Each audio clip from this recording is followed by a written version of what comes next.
2015 marks the 95th anniversary of the League of Women Voters. Our local chapter Vice President Nancy Williams joins us today. Happy anniversary, Nancy. Well, thank you very much. I'm not 95. No. But the organization certainly is. Let's start with a quick history lesson. Take us back to the forming of the League of Women Voters, why it was so important then and why it is still so important now. Okay. Well, the League of Women Voters was formed in 1920 by Carrie Chapman Catt, and really is an extension of the women's movement in this country because it was formed just 6 months before the ratification of the 19th Amendment to the United States Constitution, which of course gave women the right to vote.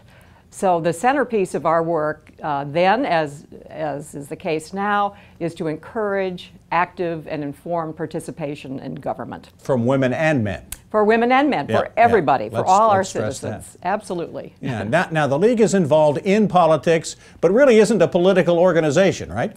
That's absolutely right. We are political, but we're nonpartisan. And we're political in the sense that we study and then take informed positions on a variety of public policy issues, and we advocate for them at the local, state, and national level. However, we are neither supportive or opposed to any political party or any candidate for elective office. Maybe the last bastion in today's world where you could kind of say, these folks are down the middle. They're just going to give you the facts. What's the League up to in the Hilton Head area?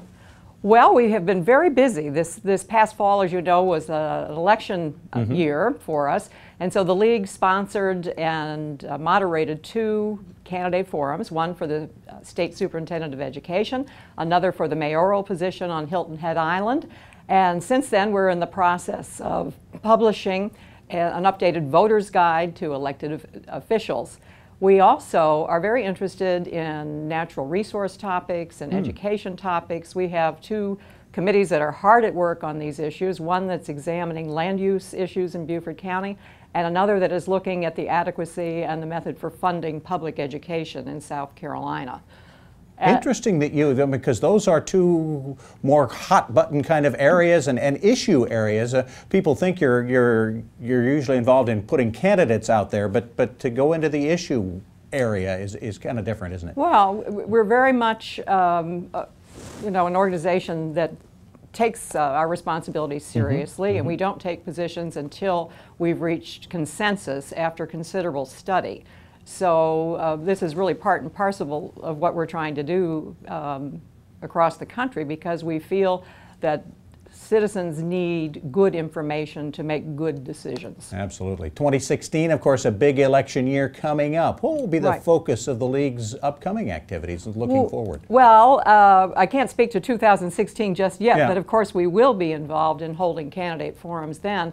But coming up in the next 2 months, we have 2 meetings that I think would be of interest to your viewers.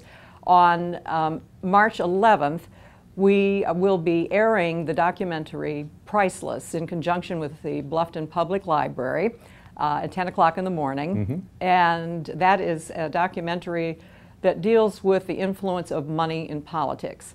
And Dave Cartoonan of WSAV in Savannah is going to be moderating a discussion afterward. Very interesting. And then in April, on the 11th, also at the Bluffton Public Library, we have secured our State Attorney General, Alan Wilson, who will be coming to discuss the topic, "It Can't Happen Here, Can It?" Human trafficking in South Carolina. And both of these meetings are open to the general public, and of course, they're free of charge. Great organization. Best way to get more information on the great work of the League of Women Voters is? Well, you can go to our website, which is www.lwhhi.org, or you can Google League of Women Voters Hilton Head Island. That'll work, and of course you're always looking for more folks to get involved as well, and we certainly endorse that. See, we can actually endorse something. Nancy, thanks so much for joining us. You're welcome. Nancy Williams, Vice President of the Hilton Head chapter of the League of Women Voters.